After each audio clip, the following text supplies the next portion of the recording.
Welcome back. All right, we're going to go through a couple slides today. First, we're going to start with here, who is al-Qaeda in Iraq and how did they evolve into ISIL and what was the U.S. strategy in Iraq? Okay, al-Qaeda in Iraq remained active even after al-Zarqawi was killed by U.S. forces in 2006.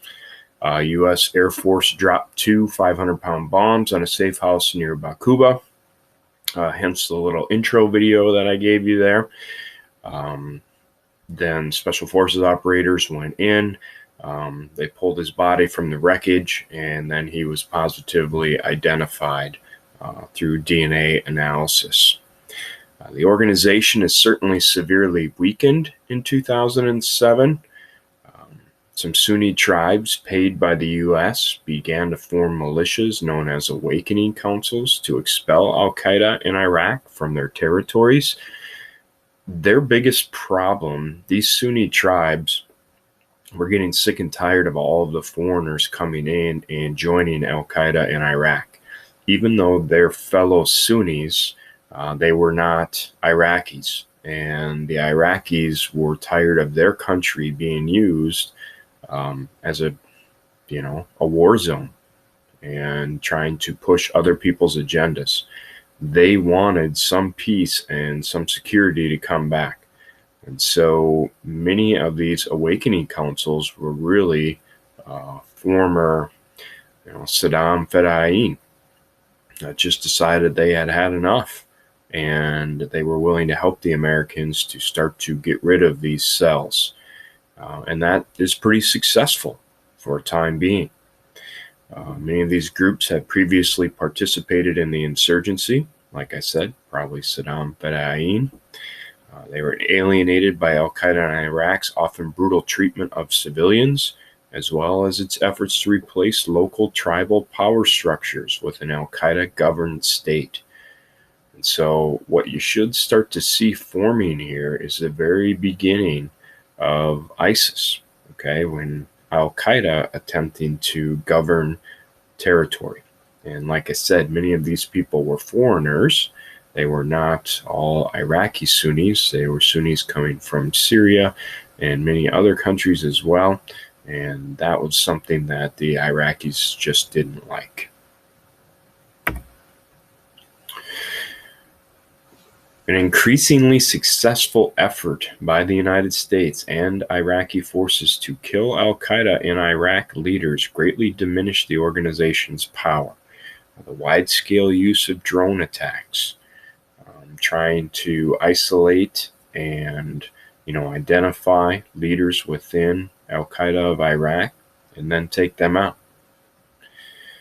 In May 2010, Abu Bakr al-Baghdadi became the new leader of ISI. He replenishes the leadership with former Iraqi military intelligence officers who had served during Saddam Hussein's rule. So these were people who were very capable of managing a war effort. And this is going to make ISI become very powerful very quickly. There is some stories out there that Abu Bakr al-Baghdadi had also once trained to be a religious officer within the Iraqi military, and his uncle was a colonel within the Iraqi military, so he had good connections within the military. He recruited a lot of people who had been imprisoned by the U.S. military at a place called Camp Bucca. Historians now have looked back and thought that this really was kind of a breeding ground for the insurgency. These were people who were captured fighting at various different times within Iraq, and they were all put together in one jail. They were not held for very long, but they created connections with each other and kind of found a common ground.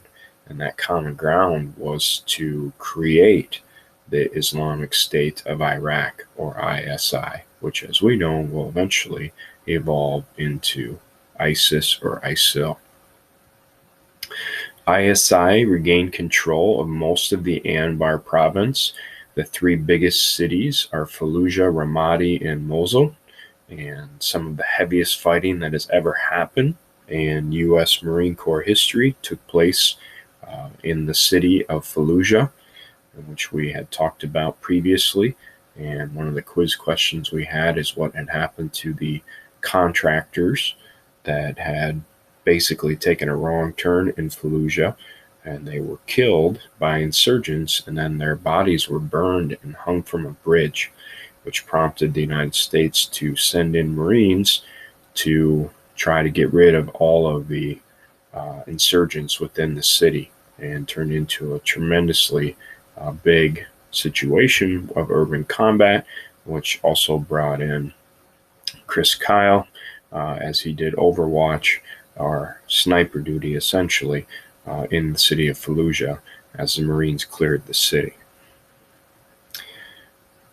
In April 2013, ISI transformed itself into the Islamic State of Iraq and the Levant, or ISIL. All right.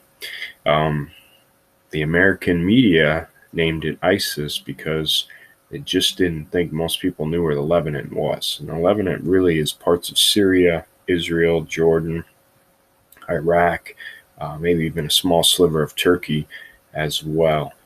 It is the holy region.